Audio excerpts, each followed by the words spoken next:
Did I say? What about Sorry. Yeah, well, I was reading. I was just reading off of what you sent me. But scratch that. she, a woman in Israel. She in Israel? Yeah. Okay. She should have a refuah shalema.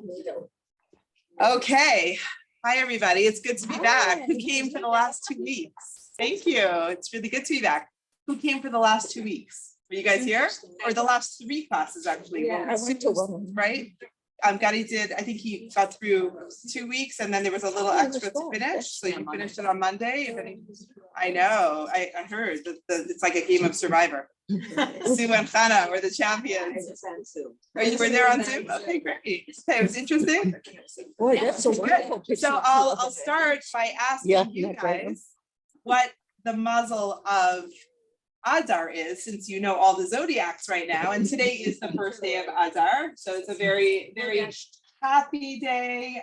One of the most joyous months of the year, and the last month before the year starts again, by most opinions, right? Because most opinions say that the year starts in the month of Nisan, even though we assume it's Rosh Hashanah time.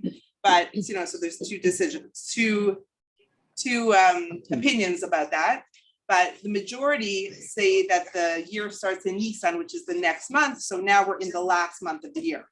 Okay, so I'm going to ask the survivors of the zodiac class, what is the energy? What is the month of Adar? Joy. Joy. So she said the sign, what is it? The astrological Pisces, fish. Why? What is fish? What does that have to do with anything? Did Gadi go into this? Did you want to share a little bit? Well, the water, which we always refer to. Okay. And their strength or kindness and mercy, take care of all details. Taking care of small what? Details. I'm Details. just gonna get a cup. Right. It's one And another patience. challenges they have are deceit, no one is true to themselves, and the tribe that is a believer that's not colleague, and I guess maybe it's very fast. Maybe they get things. Okay, so in a good way or in a bad way? Okay, sounds good. Thank you. Anything else you want to add to that about fish? Why is the symbol of this month, this happy month, fish? So what do we know about fish? They're powerful. Their eyes are always open. What could we attach that to in a very positive light? Okay, and so we're going to relate that to God, that God never sleeps and never slumbers. He's watching out for mankind. So too, like this symbol of fish that's always eyes open, may we have protection. Okay, good. My eyes were always. The symbol is two fish.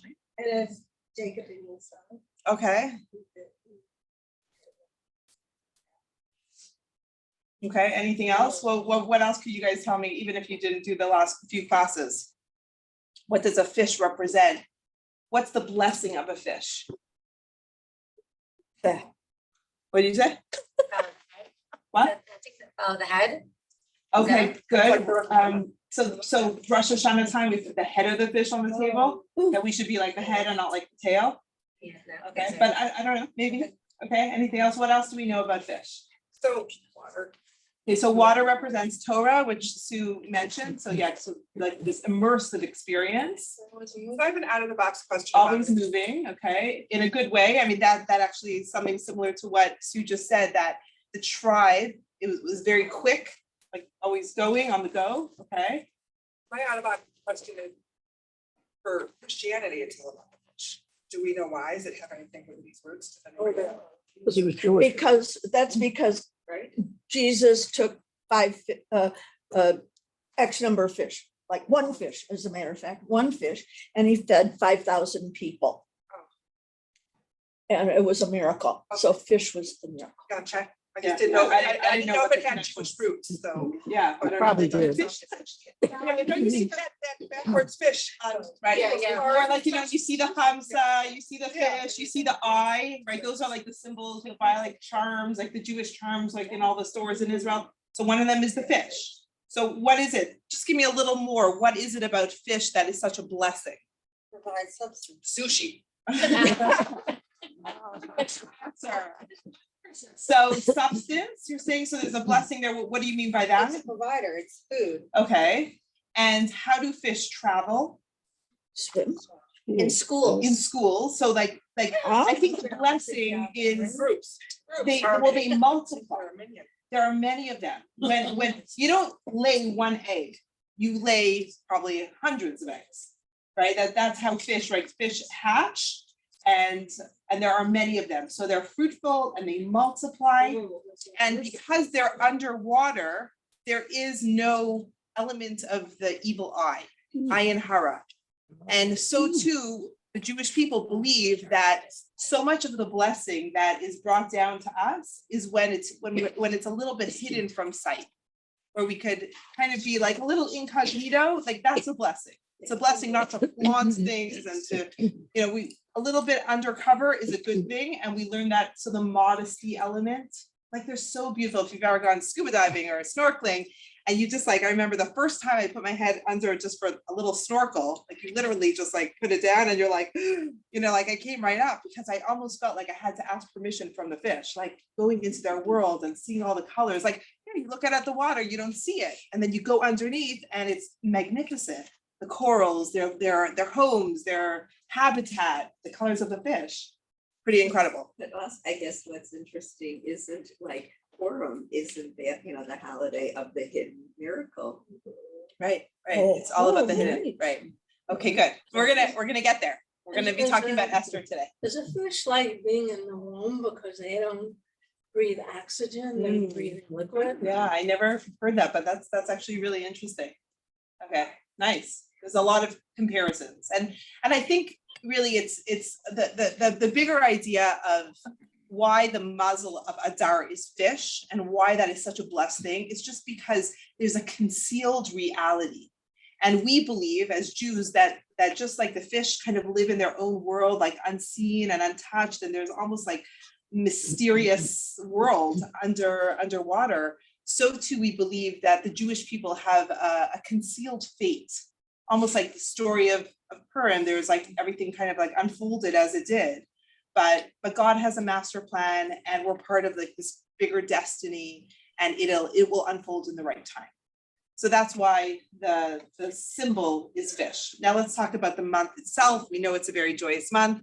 And I don't know if you got to see the video that I just posted like half an hour ago, but the word for the month Adar, that root, the root of the like Aleph, Daled, Resh, is the same root for many different words in Hebrew. So the first one, the main one is Adir, is strength.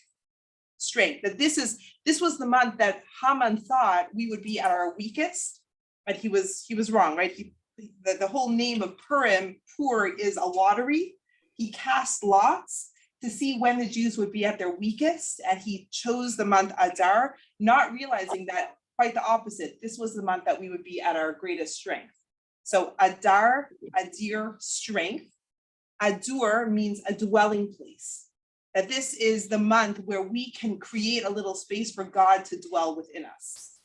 And then the last word with the same root is aderet. Aderet is a cloak. So what does it mean to you when you put on a cloak or when you put on a costume, which is also thematically this holiday? We're covering something up. So what does that mean to you? How is that a good thing? Is it good to cover something up? Sure. Sometimes, right? And there are many Jewish teachings about this, that sometimes if we're not feeling it on the outside, we have to, just put it on, and then hopefully we'll get to feeling it, right? That the outside should wake up the inside. It's a very Jewish concept. I think that's written in the book of Pirkei Avot, Ethics of our Fathers. Hachitzoniet ma'orer et hapnimiyat. The outside will wake up the inside, the internal. So this aderet, this cloak, is almost like covering up anything that is not serving us well. And we're gonna just move forward with joy, because if you think about it, I mean, it's a pretty dark world today, so let's just be joyous, right? No, but some people have aging parents and they're in pain, and some people have children that are suffering, and some people are, everyone has something that is weighing on every single one's heart. So how do you just cover it up and be joyful? How do you do Take it? it till you make it. Yes, I guess so. So there's this energy, this power in the air for Adar to put on a cloak, to cover it up, and hopefully things will turn around. So other words that we say in the Megillah are b'nahapochu. Do you know that word? We sing it a lot. B'nahapoch, b'nahapoch, b'nahapoch, b'nahapoch, b'nahapochu, which means But it's not even Kelly Around. that Okay. you will be So one of the calling, kind of going fish. forward. You know how to say that word? How do we say fish in Yeah. Hebrew? Hold on Dag. a Okay, second. good. So dag, Dalid Gimel, which there's actually a lot of I love it when. good. I'm so so there's a lot of mysticism about that word, because the numerical value of Dalid is 4, Gimel is 3, so that's 7. 7 are the days of the week, and there's like, that's like this world, like everything nature, right? Anything above that, above and beyond, like 8 is like the number of Kabbalah and all that. So dag is the root of the word da'aga. Does anyone know what that Hebrew word means? Worry. So what we're seeing with this cloak and this flipping over the nahapochu is that we all have worry. We all have this da'aga in our heart. But at this time of year, there's this cloak. Put on that cloak, put on that aderet, step into the month of Adar. That is the root for all of that. And you could have this turnaround. And if we're feeling a lot of pain, worry, anxiety, there's also the energy and power in this month to make a flip, to make it, to turn from, it was so devastating for the Jews, and everything turned and it became the greatest joy and celebration. So that's all in the air for this month, and today's the first day of it. So it's today and tomorrow night, Thursday night, we're celebrating Rosh Chodesh here. It's open to all women of all ages. You can bring your grandchildren, you can bring your daughters, you know, whoever you want, your neighbors. It's open, it's a free event. We're having a great speaker, and we're speaking about wellness in our body and in our spirit. So it's like getting healthy through and through with a guest speaker. So that's Thursday night, and that is our celebration. But really, we could just celebrate all month. All Adar it's just, this is the greatest month. Like, you can't not smile when you wake up and it's Adar, right? The sun is out. I know. Yes. When my kids were, hi Rifki, when my kids were little and we were living in Israel, so they would make in their gun, in their preschool, they would make a little sign for the door, and it said, Misha Nichnas, our door, whoever comes in, and then it said in quote, our door, Marbim Besimcha, has to be joyous. It's like a play on the words, Misha Nichnas Adar, Marbim Besimcha. So they had like the sign at the door, like, if you want to come in, you have to be joyous. So that is, yeah, it's very cute, very, very cute. Okay, so we're gonna get to the heroine of the day, which is actually Wait, what? the last one in this book. Yes. At some point we learned something about fish swim against the current. Oh, did- Good. So, can you tie that in and remind me what it was? that we Yeah, learned? yeah. Well, Fish, is salmon. it only Oh. salmon, or some fish swim upstream? All fish, I think. Is it all fish? I think Alan Weiss told us that. Yeah, so there are many connections between the Jewish people and fish, and that's another beautiful one. That, I mean, it's kind of, hasn't been such an easy road for us, and yet we still kind of go against the trends. Like, we're still doing our holidays and not, hopefully molding into, the society around us and staying strong in who we are. We're like a fish going upstream. So I love that. Thank you for adding that one in. Yeah, that is very beautiful. There's a lot of beautiful, like, a fish is a symbol for prosperity and blessing and abundance. And so there's a lot of good things. And that's why we put the head of the fish on the Rosh Hashanah table as a symbol for all of that and more. There are so many connections between the Jewish people and fish. So thank you for adding There's that also one. not a lot of waste with fish. Okay, I don't know. I don't know, I mean, I'm just thinking Depends about it. which fish, yeah. Yeah, I mean, There's a lot of it's all good, good for you, but good, it's, healthy. except for the skin, Oh, And and some maybe people the eat the head. Yeah, you know, You love the skit, yeah. whoops, I'm Okay, so sorry. I We're would gonna never jump say in. that again. We're jumping into the heroine of today, which is Esther, and this is the last heroine in the book of this book that we've actually covered from cover to cover. Speaking about Jewish women throughout history, throughout, you know, the beginning of history, all the way up until who was the most contemporary one? Let's see, we did what? Yeah. You. Oh my gosh, no, meaning it's not, we didn't go contemporary, but we started off with Sarah, Rebecca, Rivka, Leah, Rachel, all the main matriarchs and patriarchs, and then we went throughout history. So I guess actually Esther is the last one in chronological order because the story of Esther takes place 900 years after the Jewish people leave Egypt.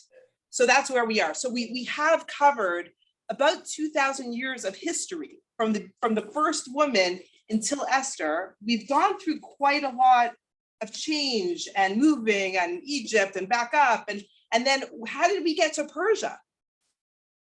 Like how did that happen? Yeah.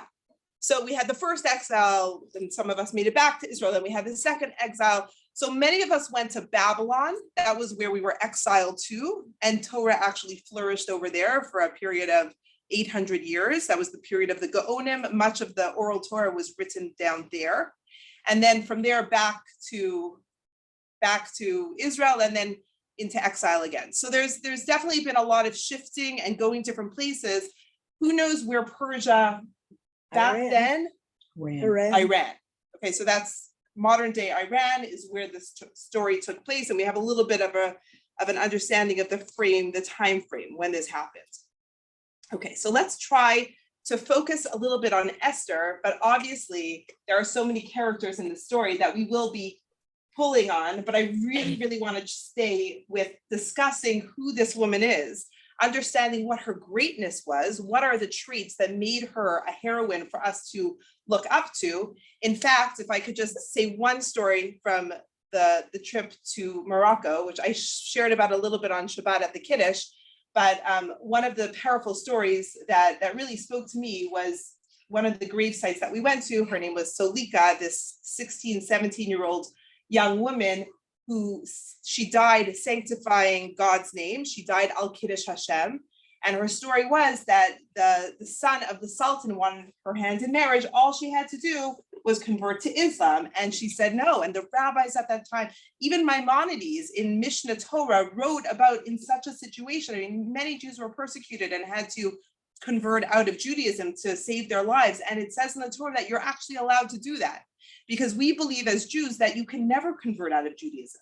If you're being forced, if someone's going to kill you or bow down to the cross or die, what do you have to do?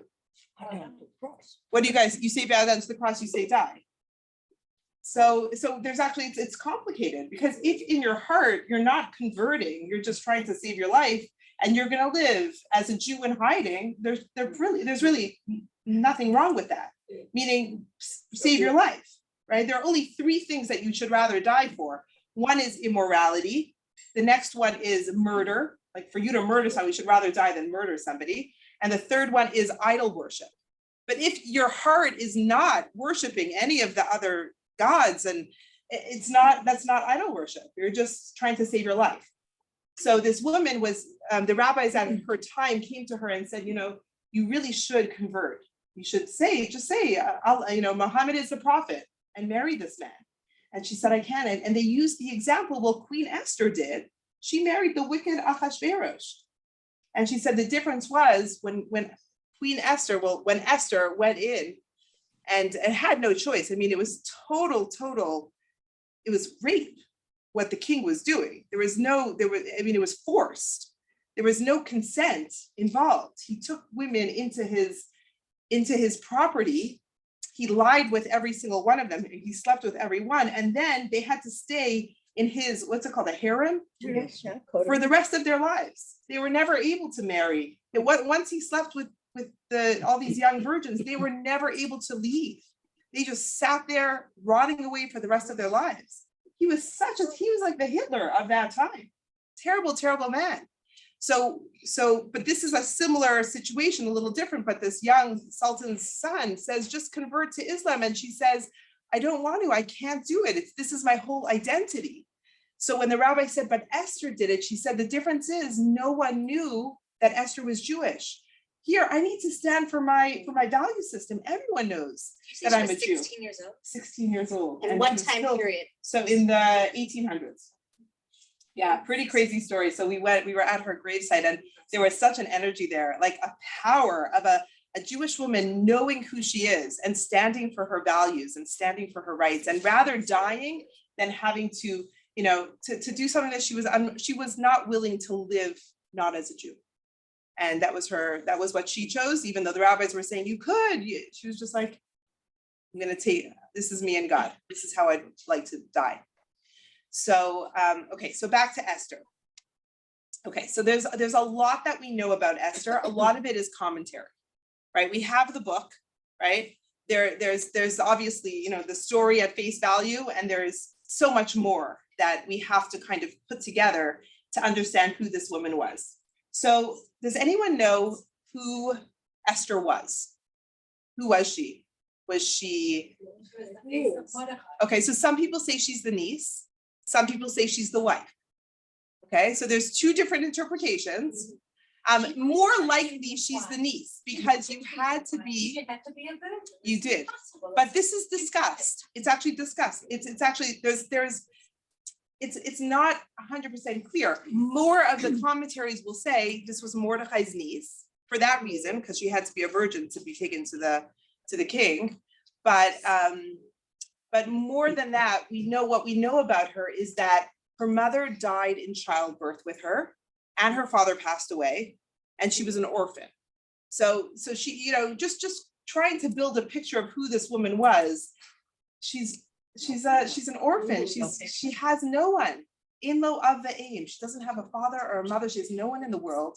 So maybe it's her uncle that takes her in. It says in this book, in the book we have, it says his cousin. It's what? Cousin, it says Mordecai? Mordecai's cousin. Right. So it's not clear. It Yeah. doesn't say it in the Megillah. We just have this man that's sitting by the gate and watching, and the story is unfolding with them clearly being very connected, but it doesn't say what their relationship is. Okay? Yeah. It's impossible that she would have been his wife, and I'll tell you why.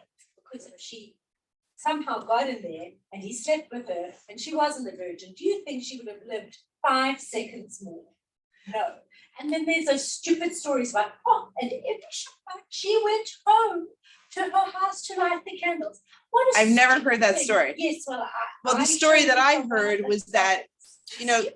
there were everyone that was taken into to prepare themselves to be with the king. Yes. They were given as much as they needed, perfumes and makeup and whatever they needed to beautify themselves. Esther didn't ask for any of that. She was not the typical, getting excited for the fashion pageants. All she asked for were 7 maids, and she named them the days of the week, right? In whatever language, not in Hebrew, clearly, because everything was in hidden.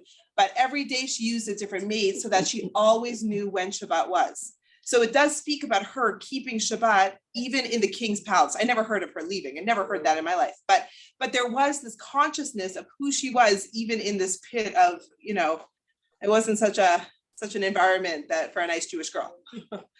Okay, so let's now understand a little bit more. So her name, Esther, right? And we all have friends that have that name. Does anyone have someone with that name? What does your granddaughter? Okay, what does the name mean? Hidden. Yeah. And the words from the Torah say, Ani hastir astir et panai. It's when God says he's going to hide his face from us. We're not going to see God so clearly. It's going to be coincidences or science or other things that are like, whoa, look at this. This is amazing. It's really God, but God sometimes veils himself. So the name Esther actually means hidden. Okay. The whole story emerges through her hiding her identity. So this is her essence. And where does she get the strength from?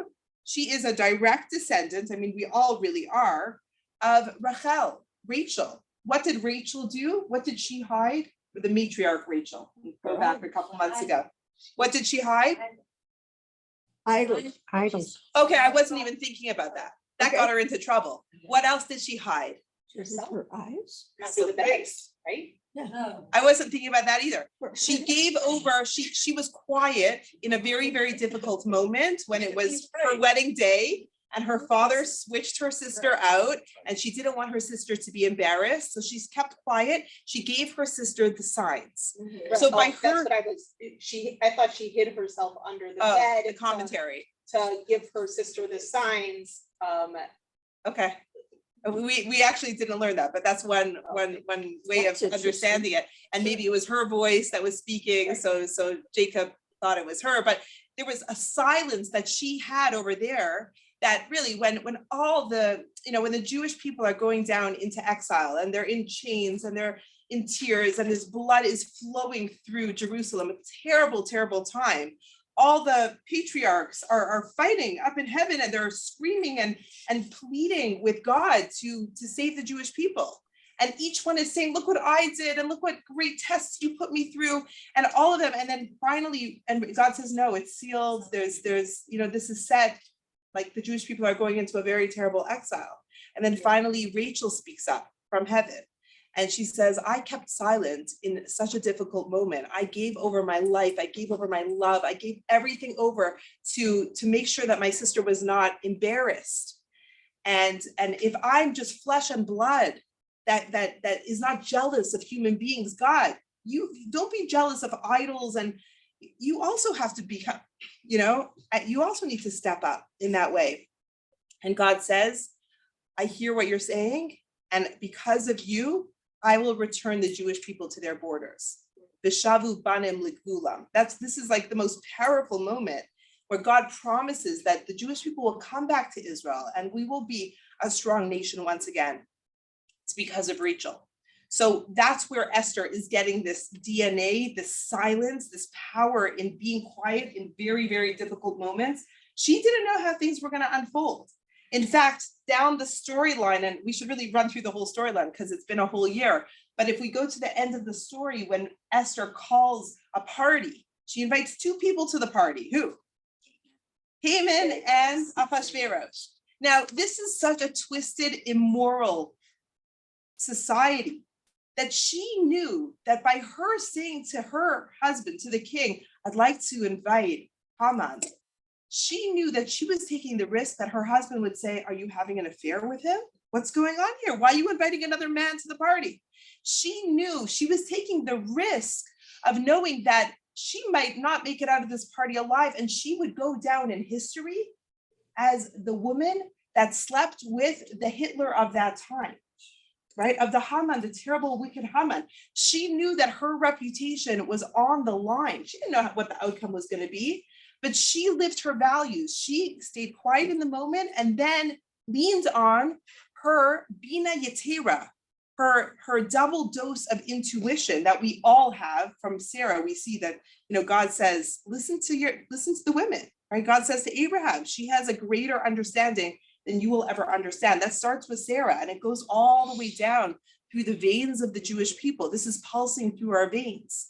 So we see that again. Over here, we see her like leaning in, not knowing what the outcome is, but just trusting in her intuition. Okay, she had another name. Okay, so Esther means hidden. The whole story is hidden. The name of God is not even said in the whole entire Megillah. He's hidden. Everything is hidden and everything unfolds as it's supposed to be in the right time. What is her other name? Hadassah. Okay. What do we know about Hadassah? What does that mean? What's Hadassah? Because we also probably have friends and family that have that name. What a beautiful name that is. Hadassah. What does that name remind you of? Something that has to do with Sukkot. The myrtle. Good, myrtle. Okay. Lulav, etrog, hadassim, and arabat. All the four species that we bring together. So one of them are the willows, right? Is it the willows? Is that the Hadassim are myrtle. Myrtle. Okay, the arabat are the willows. What does the myrtle look like? What does it seem like? What does it smell like? What is it about this, the myrtle Okay, good, good, good. Well, actually, so we have one that's the lips, one that's the eyes. I think is the willow, the longer ones, the aravot are, maybe those are the lips, and maybe this is the eyes. But good one, because they all represent different parts of our body. What does a myrtle, have you ever bought myrtle branches? Like with your flowers, you might get them on, maybe you don't even recognize them. They're beautiful. They're completely symmetrical, right? This beautiful shape. And they're green, which, by the way, some of the commentaries speak about Esther having a greenish complexion, which is so interesting because she was considered one of the 4 most beautiful women in the whole Tanakh. Okay, so one of the 4 in Judaism. So we learned Sarah, Rebecca, Rachel, and now Esther. Okay, so first of all, how is that beautiful? How is that beautiful to have a greenish tinge? Like, doesn't it look, it's Inner like, beauty. it reminds me Is of, it like olive like a week skin? ago, Well, Laura she and didn't I look like the were witch. on a You weekend know, a she bit didn't look ago, like the Laura witch and in I were Wicked. on a ferry. It was very choppy waters, and numerous people were like Green, working. green. Yeah, we were really green, and it wasn't so beautiful. Okay. No. Isn't green with envy? Okay. Well, she did not have envy, but so that's, Some people might have envied her. Like springtime. I don't know. I mean, who would envy being with? I mean, I know a lot of. I don't know. I don't know if that's the side I would want to take, because she was actually at the core, she was the most humblest. Like, she was an orphan. Like, who would be envious of her life?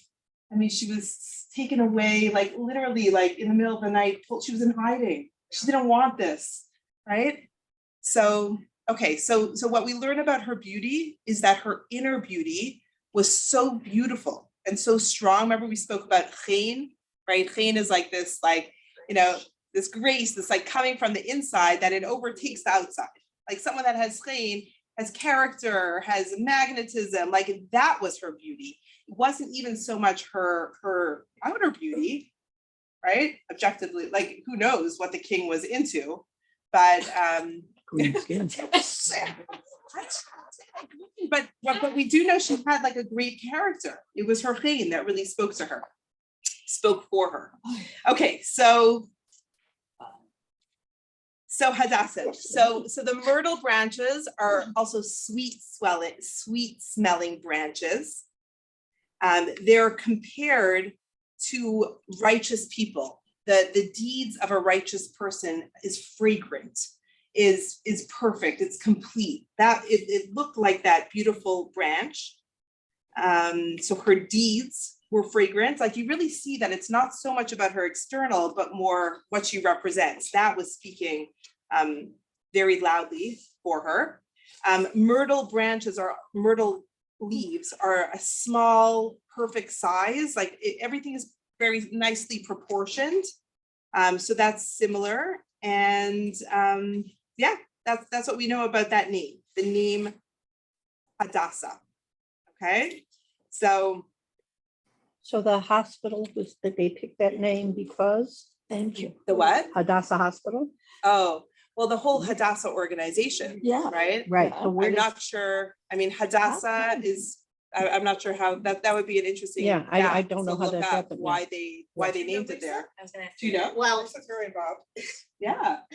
Henrietta Zold named it Hadassah, and I Right. think that was, Her mentor. that's who created the Right, organization, but I wonder if she mentored herself after Queen Esther. maybe. So beautiful. Yeah. So let's look into. So that. we have That would be a good- 50%. Yeah, okay. Have that for you next week. Okay, great. Great. You have homework. Okay. Okay, so now I'm gonna skip a little bit. We're gonna go into the storyline and how things unfold for her. Okay, so we don't have so much time also. So I'll start with her strength, I would say. Okay, so her strength, if we could look at the whole entire story and know that she is coming from a very humble beginning, right? She doesn't have she's been through trauma. She hasn't been raised with a loving family. She's been forced. She's been taken against her will. She's scared. And she's not a very confident person. So and which I think a lot of us could really relate to, just being like, this is out of my comfort zone. And yet in the moment, right, the famous words that Mordechai says to her when he's like, now is your time. You need to go to the king. You need to go unannounced. She could be killed, right? She doesn't know what the outcome is going to be. But what are the famous words that he says to her? Maybe it was for this moment that you were created. And he even uses some reverse psychology on her. And he says, if you don't do it, someone else will do it. Salvation will come. God could make anyone be the one to bring salvation. If it's not you, okay, it'll be someone else. But maybe this is your shining moment. Okay. So her strength, in my opinion, and what's written here in the book, Sue, on page 195, her gift is finding her voice. It's stepping into her leadership, into her power. When she wasn't born a confident, outgoing, that was not her nature. But here's the lesson of the day. If you take home one thing, this is a beautiful teaching. It says, B'makom she'ein ish, or anashim, ish is the singular, in a place where there is no man, woman, it doesn't matter. Hishtadel lihiyot ish. You need to be the man or the woman. Okay. B'makom she'ein ish, hishtadel lihiyot ish. In a place where no one is doing the job, you need to step up. Now, she didn't feel like stepping up. This was not her life's dream and goal, but she knew that she's facing this situation where, like, you look to your right, you look to your left, there's no one else doing it. So what is she going to do? She easily could have just just come and gone with history like many people, but she changed history for the Jewish people forevermore because she was able to step out of her comfort zone and find her voice. Okay. Now imagine how scared she was going uncalled for to the king, right? Like she knew that doing this, by the way, what does it say about her when she's getting ready for this big debut, so to speak, because the king would call his queen and then forget about her. I mean, he had thousands of women in his harem, right? Sometimes he didn't call her for a long time. So she's just sitting there and waiting and leading her own life and looking out for Mordechai and sending messages. And there's a lot of backstory to this. But finally, Mordechai says it's time for you to go to him. Now, we know that this is punishable by death. If he wasn't in the mood for her, if he didn't outstretch his scepter to her, which meant you're welcome to come closer, right? He doesn't have a very good track record because he killed his last wife, right? Vashti was executed. So he doesn't have a very good reputation with his wives, okay? So she's probably so scared. And yet when it says about how she prepares herself, do you know what the words are? How does she prepare herself?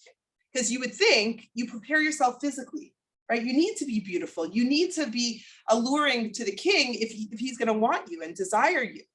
But it doesn't say that. It says she dresses herself with royalty, which is the presence of God. It wasn't about the clothing for her. She was walking with the Shekhinah. God's presence was with her. What does she do to prepare? She fasted. So she's not looking so good. You should see me after 5 hours of fasting, okay? So she fasted for how long? 3 days. 3 days, okay? What else does she do? Did she anoint herself with oil? So no, she wasn't into that. That was, she wasn't, that was the norm to anoint. You would soak in oil and perfumes for months before going to the king. She didn't want any of that, okay? So she's literally just spiritually preparing herself. So the things that she did was, 1, she fasted. 2, she prayed, like day and night, praying. And 3, she united the Jewish people. She sent word out to them that they should also fast. They should don sackcloth and they should pray.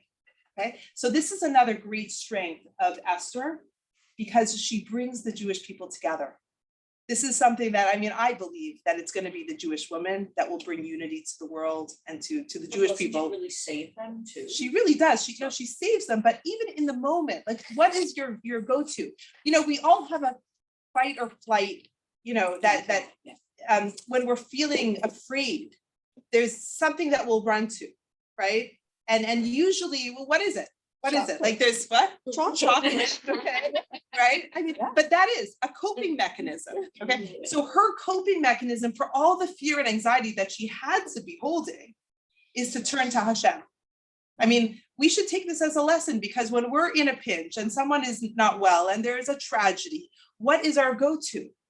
Very often when we hear of a tragedy, and Ruchi's been speaking a lot about this because there's unfortunately been so many tragedies. I listened to one or two of her things. She said, like, what's the go-to? You know, there was this terrible tragedy in her community in Cleveland. An airplane went down. There were two people in it, two men. They were on their way to a funeral. There was the pilot and the passenger. One of them was the husband of a high school classmate of mine.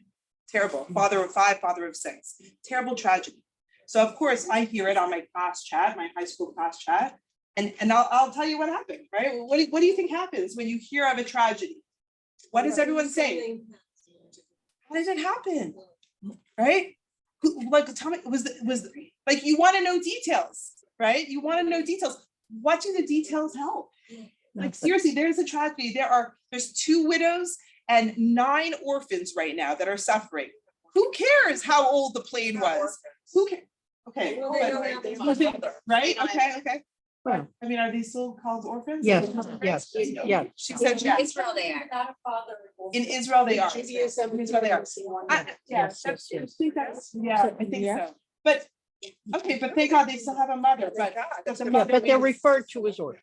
Okay, either way, but terrible tragedy. And I'm looking at at the class chat, and we're all like, you know, there's so many questions. How did it happen?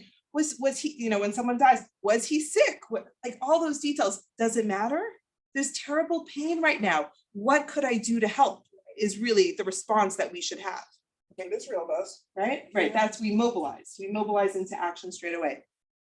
So Esther, so she really shows unity in action.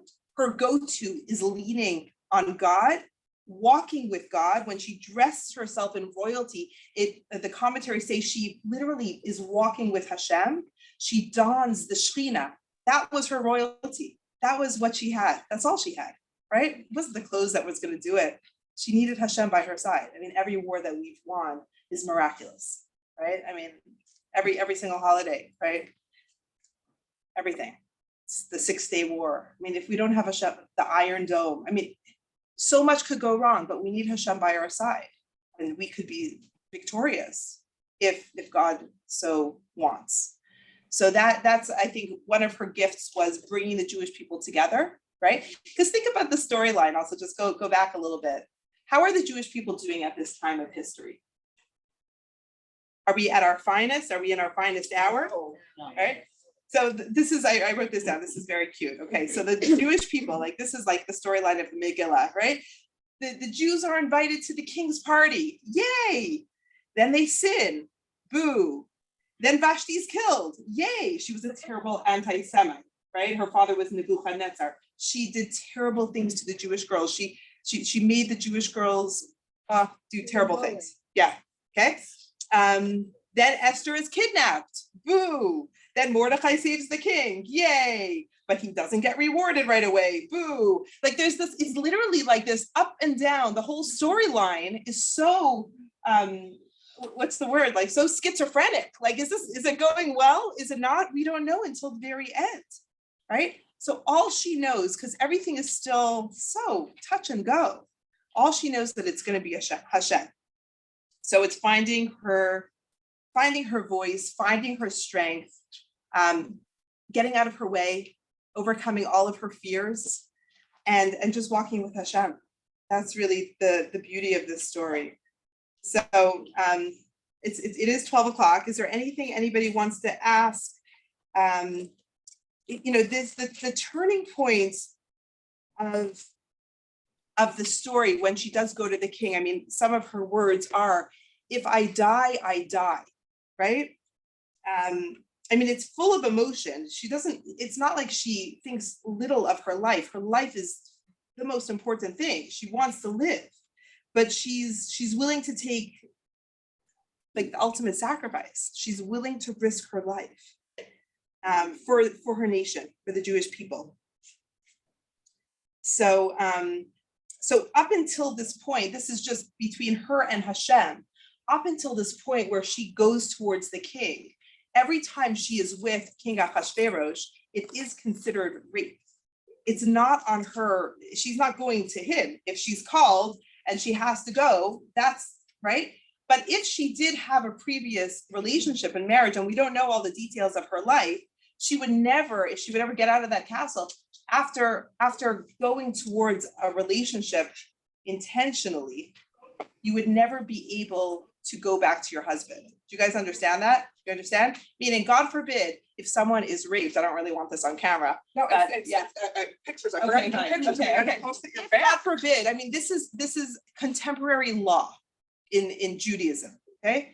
If someone, God forbid, is raped, they're able to go back to their marriage. It was not their fault. They did not give consent. But if someone goes and has an affair, it's a much more complicated situation in going back to your marriage and carrying on as regular. Okay, it's just a much higher degree of, it's just very complicated. I don't know, in certain cases, there might be leniences, like if people just feel very sorry for their actions. I can't answer that. But so you look perplexed. So I mean, I do know a case like this in Toronto. You know, a woman that I'm connected Does the to. husband find out, or is? Yeah, the wife so keep if it there's- hidden? You know, Yeah, wouldn't she feel guilty? Maybe that. it's very complicated and unfortunately it doesn't, you know, it doesn't really, meaning there was a case that I just heard of recently in Toronto where a woman was not thinking things through. I mean, she's a mother of many and she had a fling. I mean, it can happen to anybody, right? If you're not in your right headspace and you're not your best self, things happen. So that happened to her and it was known. And as much as the rabbis tried to help and find loopholes so she could go back to her marriage, it was impossible. What about a man? It's so so that's a good question and I don't know, it's not, You can be sure. what do you say? What do you say, Paula? Double standard, right? Yeah, I'm pretty sure. The halacha is definitely, it is harder. It's just like the aguna situation, like for someone that is in a Sota. chained marriage. Sota. Sota is something that we were also talking about. So it's very complicated. Like these situations are very hard. But now, I mean, we've made so many strides. So the aguna situation, I mean, most people that get married nowadays have a prenup. That's where Right. somebody won't give them a gift. So that you don't get yourself into a situation. I mean, every rabbi will enforce a prenup before marrying a couple. Because we've already learned that there's sick people out there that use this as mental abuse. I mean, it is a form of abuse for someone not to let their wives go free. So I think we've come a long way. I think we still have a ways to go. But yeah, very complicated. So here's Esther knowing that her going to the king is going to change her status forevermore. Okay, I mean, this, whatever happens at the end, right? She knows that this is a very big step. And she doesn't care. She doesn't care. She's doing the right thing in that moment. She's praying the whole time. Yeah. So when she comes in, Ahasuerus extends his golden scepter. Esther comes close to touch its crown.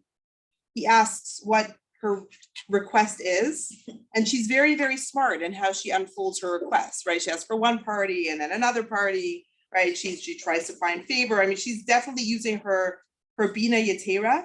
By the way, there's one other female that's spoken about in the Megillah. Does anyone know who it is? One more female, very interesting character. Anyone know? Here's Haman's wife. Yes, Zeresh, right? The other female player in the story. So she was an interesting character. I mean, we've seen pictures and images and Megillahs and stories. And so she just looks like a really like not so put together lady. But over here in this book, it's written that she was the wife of the king's highest advisor, right? She lived the life of a noble. right? We might imagine her face to be ugly and malicious and heartless, but really she was almost like, imagine her to be like the infamous French fashion designer and businesswoman Coco Chanel, who appeared elegant and stylish, but was known to have support and ties with the Nazis, right? Which I didn't even know about. Wasn't there just a documentary about her? But so we have to like have a little bit of a pivot. Like, who is this woman that's like, you know, pouring the garbage onto Haman's head because she thought it was Mordecai? Do you guys know what I'm talking about? The storyline? Do you guys remember all the details? Okay, so we have she was a big part of the story. Like, she was the little like chatterbox in Haman's ear, what to do, and you know, she also had a lot of influence. So she's the one that tells Haman to make the gallows. She wasn't Haman's wife. She was, yeah. She was his wife? Zeresh, yeah. That's what I thought. Yeah. So she's the one that puts up the gallows. She has that Haman built, and that's the end of her situation. Does she die too? Yeah, the 10 sons. And What about her? Haman and her.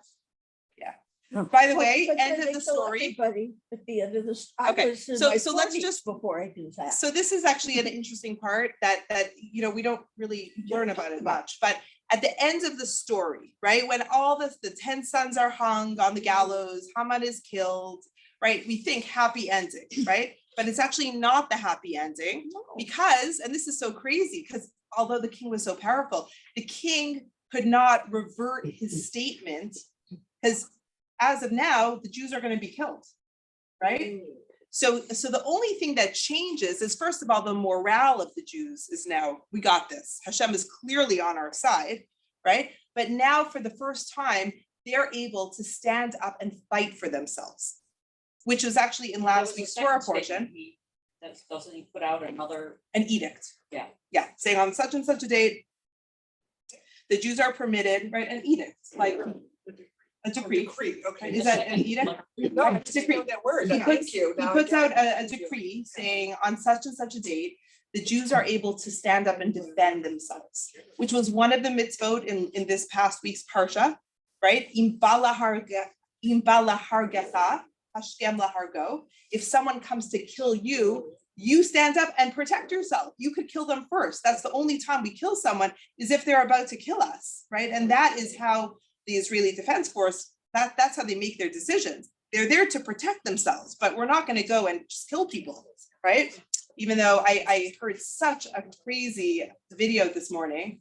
It was Dennis Prager, if anybody wants it. And is anyone here Dennis Prager fans? Yeah, sometimes. Yeah, sometimes it was very political. He's very. Yeah. Yeah. It was, Yeah. he was speaking to the AIC, the American and Israeli Consulate, maybe, or I don't know, just at this huge conference, and he shared the hard facts about anti-Semitism on campus and the misconceptions that are being shared about Israel. Like people on campuses, like he was the only one in a room of 400 students that were listening to a talk saying that Hamas is better than the Israelis. And no one stood up. No one said that is not true. He was the only one in 400 people. So it's just, yeah, it's pretty shocking. If anyone wants it, I could send it, but I don't like sending political things, but it was actually just very empowering to know. I don't think he's political. No, he's fabulous. He starts his talk by saying, because there's so much politics right now in Israel with the parties. And he says, like, if you don't live in Israel, you have no right to take an opinion on what party. Like, make Aliyah, move to Israel, have as many opinions as you want. And someone living in America, the only thing you should do is support Israel. Don't have an opinion about the parties in Israel. It was very, very powerful. And he got like a standing ovation. Anyway, so that's the end of the story, that now the Jews are able to defend themselves and Hashem is with them. So they're able to fight and to succeed. And then we have the celebration of Purim. Yeah, but they killed 50,000 people. Yeah. This isn't like. Yeah, that's the part not that like we a don't, little because upgrade. it's like, we have like just a couple words in the Megillah, and then it's like, you know, all the good stuff that it's a party, and we bring shalach manos and gifts Didn't and a lot of Persians also converted at that time. to Judaism. Yeah. Yeah, So wait, what? Interesting. many Persians converted to Judaism. This I was, thought it was the other way around. no. So at this point where there was like there were open miracles for the Jewish people, right? So the people watching were moved and inspired. And at every point of history, we have people that are like, wow, like their God is with them. So people at this point were converting into Judaism. Yes.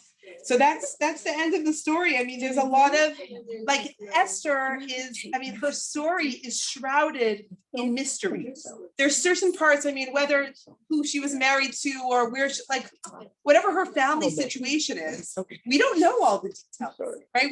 We're entering in chapter 3 of her life, and there's just so little that we know. So there's a lot of mystery. There's a lot of paradox in her life, right? We Did she know. have children? It doesn't say. Does anyone know? She She does, but it's not in the Megillah. No, but Cyrus was one of her What offspring. did you say? Yes. Was Cyrus one of her offspring? Iris? I don't know. Yeah. Yeah, there are the Judaism children, says grandchildren, they Cyrus, one of talk her about the offspring. great grandmother and Yeah. that she must have had I children. thought Cyrus was what, because of her. Yeah. There is something, yes. Yeah. And I think, you know, that's a good question because we can look into it. I don't think it says anything here about her children, about her offspring. But she probably did have offspring and they were Jews, right? She clearly raised them with a very strong, even though they were being raised in the house of Ahasuerus. It's almost like, you know, Moses being raised in the house of Paro, like the tyrant of that time. So I guess Well, the because lesson to she take away. suffered so, because I believe Cyrus was her, that she had this suffering after. Her whole life was I terrible. don't know. Look it up. Yes, he So I was guess the serious.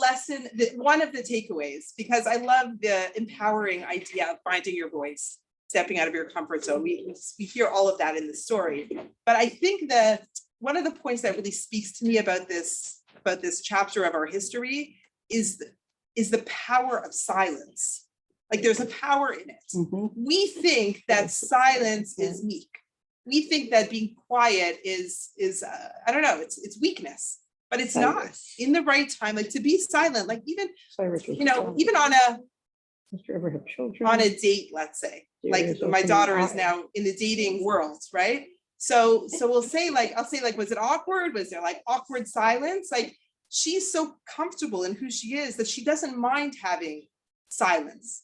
Silence does not have to be awkward. Yeah. Like there's a beauty in being able to just, you don't always have to like fill every gap with words, right? So that beauty of silence, I mean, it's not my quality. Not my quality, but I have a lot to learn from it and aspire towards because that's where her strength lies. Had she Mother not of- waited till the right time, it wouldn't have unfolded. It wasn't, we weren't ready. And it was Babylon. very hard. By the way, do you know, Ahasuerus was so curious. It boggles my mind how he didn't get it out of her. He actually started taxing all the different nations so heavily so that she would say, okay, I'll tell you, Oh, adopted right? her. He was trying different ways of getting her to speak. Like, it's just amazing that he wasn't able to like get it out of her, right? She was very strong. It's just unbelievable. So he was like doing all these things to find out where she comes from because she was this mystery to him. Maybe that was part of what he liked about her. Her modesty, her mystery, like there was something about her that was intriguing, you know? I believe, and I don't watch a lot of, I don't have time to watch a lot of movies and this and that. So I'm not so like in the world of pop culture. But the first thing that I watched on Netflix, which was like a couple years ago, was Shtisel, right? And I loved it. And if you think about it, why was the whole world crazy about it? In my opinion, there's like this power in the modesty, like that scene with the heater. You guys know what I'm talking about? That scene with Elisheva, the divorced woman, and Kive, the guy, Michal Aloni. This scene is so powerful. Like all they were doing was passing a heater from one to the next, Mhm. right? But you could see there was so much passion and desire in that moment. They're totally clothed. There's no touch. Like there's a power in that which we see over here is unfolding. That not everything needs to be shown and not everything needs to be out there. And King Ahasuerus was intrigued by who she was, by the mystery that she was. when everything is out there, and this was a very immoral society at that time, maybe that there's nothing left to the imagination. And maybe that was what he thought was so different about Esther. Isn't it, it's power.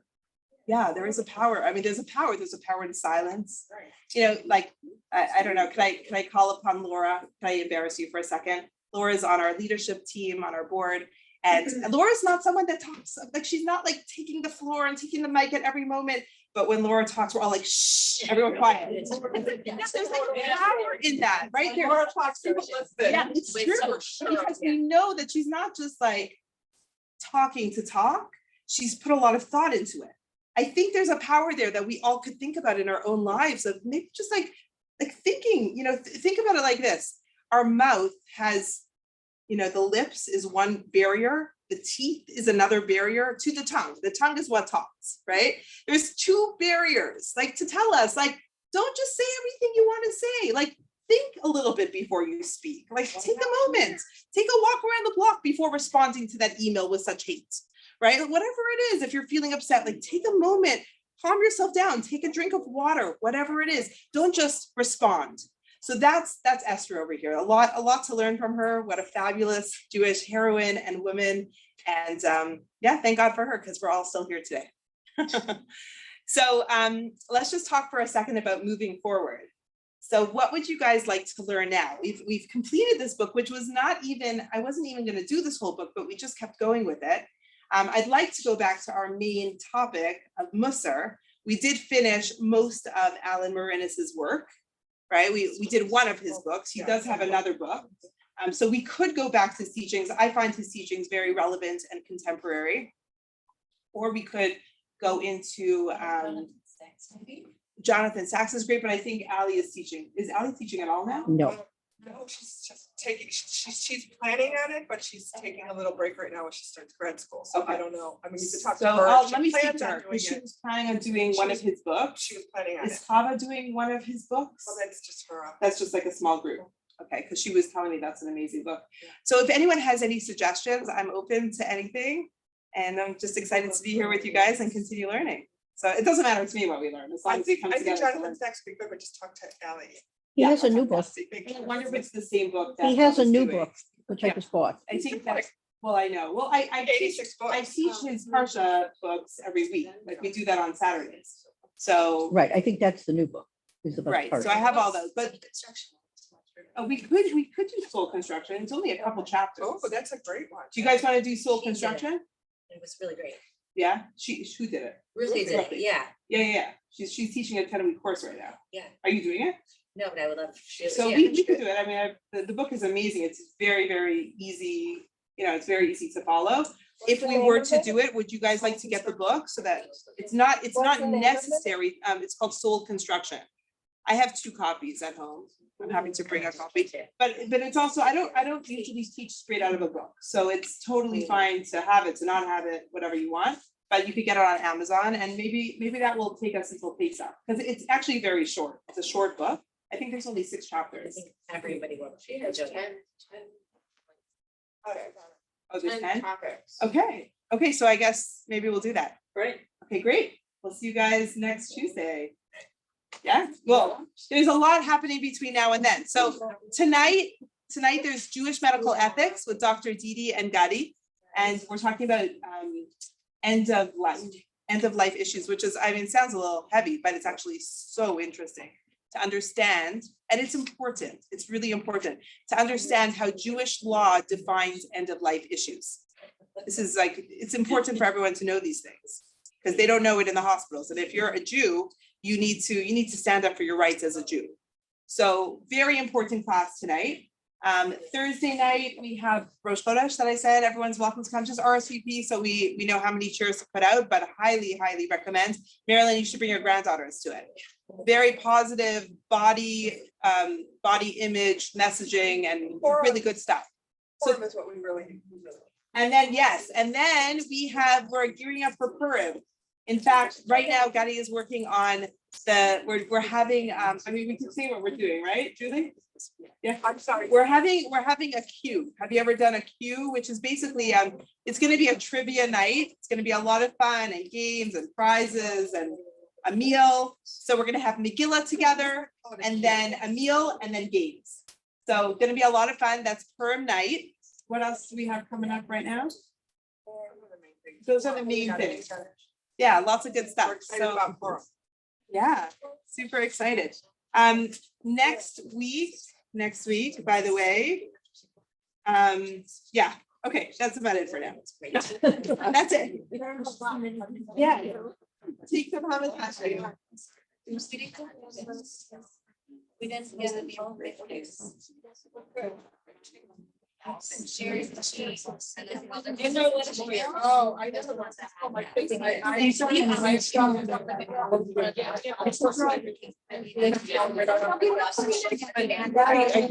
you sure? I mean, are you gonna be?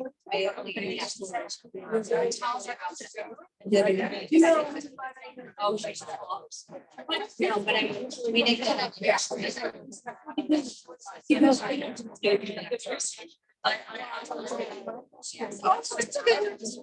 Daddy Bob Astor. It's my name.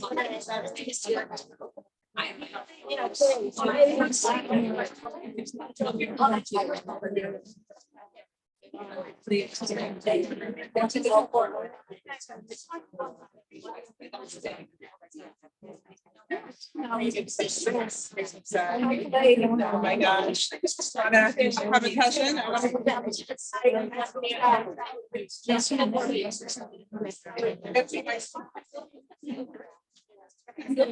She was, got really like. Hi, Dusty, how you doing? Good, I just finished teaching. What's going on?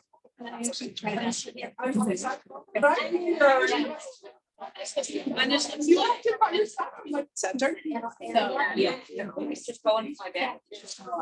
Let me get it. Where is it? Oh, you mean,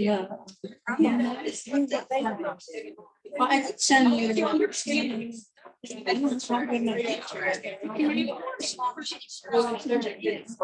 They video? Thank God for him. Thank God, I'm sure. Yeah, I haven't, I have since, I don't know anybody else is, but since then, it's been a year. It's fresh, right? That's like when somebody says, oh. She also. You're like, oh, yeah, you know, that's. I used to be there. Julie. Yeah, I never said so. So you have to drink. I came back from our. It's really stressed on the end. I basically. And I said to her. I think. Sure, I started like dreading. Oh, yeah, of course. I guess Sometimes I don't, you said